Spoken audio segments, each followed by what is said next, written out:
G'day guys, and welcome to another episode of Becoming Self-Sufficient. Today's episode's a little bit of a review.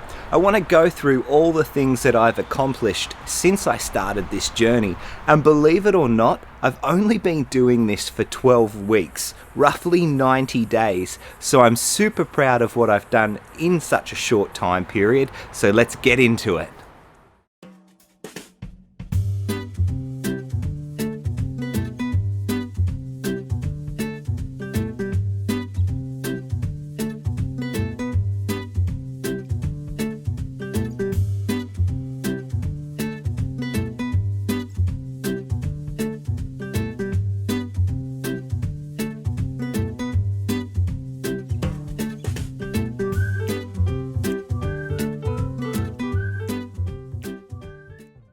Welcome back, and the first thing I want to talk about is this little garden bed I've got right behind me.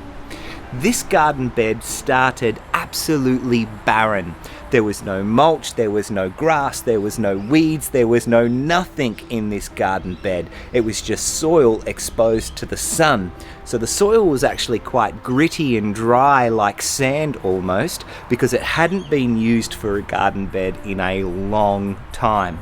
But as you can see here, I'm up to round 2 of the vegetables that I've got in here. I started out with potatoes, I started out with some sorrel.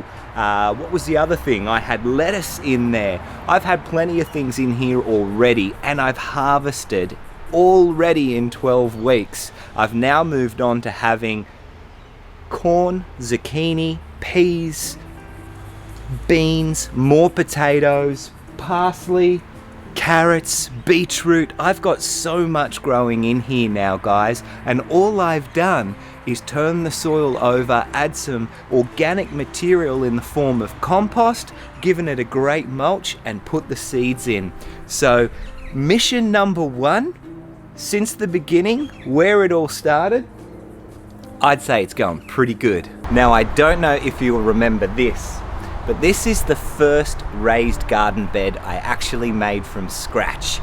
We took some of the spare bricks that I had in the backyard and some cardboard, laid the cardboard down over the grass so that it couldn't grow up through the garden bed, set the bricks down, filled it with some potting mix and some compost, and now we have a magnificent herb bed that I am so proud of. We've got thyme, we've got rosemary, we've got 2 types of oregano, and we've got some mint here. Now, I'm not sure if you recall, but when we first did this garden bed, I had some pak choi over in the corner. That has done so well that it actually went to flower, went to seed, and I gave the remainder of those plants to the chooks. I've got lettuce in there now, and obviously another trellis there for the beans that I've put in. This garden bed has been so successful, and I'm loving the results that I'm getting from it. This was my 3rd garden bed that I decided to add. And I don't know if you remember the episode, but I had all the drone shots from top down. This was covered in weeds and grass. And what I did was the same principle as the brick garden bed that I made, is I laid down all of the cardboard. I don't know if you can still see any of it in here. It looks like it's all rotted away, which is fantastic. In fact, you should have seen the size of the earthworm I pulled out of here this morning, guys. The chooks had a field day. But this one I prepared, laid down the cardboard, put some potting mix on top, covered it in compost, then mulched it.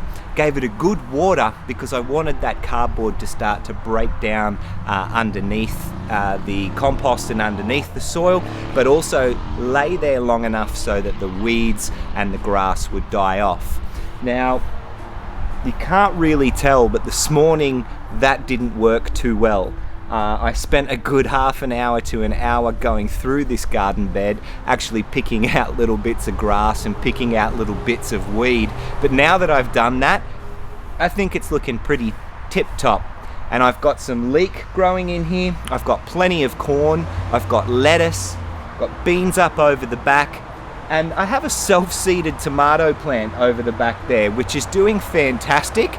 It grew all on its own, so I've decided to keep it and put the trellis in there to give it some support as it gets taller and taller. And that's what I forgot. These little runs here, I don't know if you can see them too well, but that's actually all radish. So this garden bed is really kicking off for me. And just remember guys, 90 days, and that's all I've had to accomplish everything you've seen so far. So if you commit to it and you give it a good go, the results are huge. And finally, I decided to branch out and start putting things in some pots and in some small raised garden beds. Now the reason why I did that was when I first started, I had no clue about the time it takes for a seed to germinate, turn into a seedling, turn into something that I can start harvesting and use as a crop. So I actually became a little bit impatient and thought that I was making a lot of mistakes in those other garden beds. And that's what drove me into pots and raised garden beds, because I thought I would have more control over the nutrients, over the water. And as you can see, they're doing fantastic. But I gotta say, I do prefer the soil. It requires less work when it comes to watering. You see, if you've got your crop in the ground, you only really need to do one thorough watering a week, whereas with the pots and the raised garden beds, they require every couple of days a small amount of water. Not a good soaking so that you wash away the nutrients, but just enough to keep them moist. And then just to touch on as well guys, since I started, you can see my greenhouse over the back here. Now I built that as a little area to film in when I'm putting seeds in seedling trays and sprouting them for spring and for summer, and of course it will extend my growing season as we start to push into winter. That was very difficult to set up. I'd never done a project like that before, and I had no clue about the amount of work that would actually go into building that thing. But look, it's going to provide me with an extended growing season, as I said, and it's certainly helped to sprout a lot of the seed that you can see around my garden now. And one of the final things that I want to speak about, and probably my favorite, is my chooks. The chook pen, guys, is around the side yard, right by the fence where the main road is. So it's very, very loud. So unfortunately, I can't film around there at the moment. Otherwise, all you'll hear is cars going past. But I love those girls. They provide me with rich, beautiful eggs on a daily basis, and they taste nothing, absolutely nothing, like the eggs that you buy from your local supermarket. The whites of those eggs are so clear and transparent.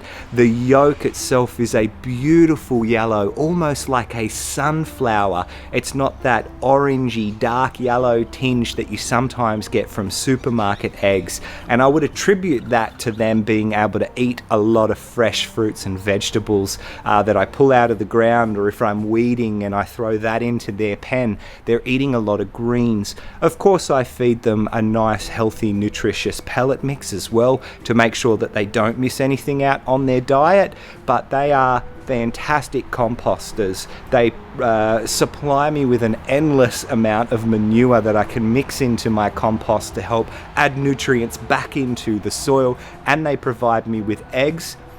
Finally, they are adorable. Every time you go over to the cage, they come running over ready to greet you. It's such a fantastic experience, and there's so much more to it with the joy that they give you other than just what they can provide to you. So it's been a great experience. But there you have it, guys.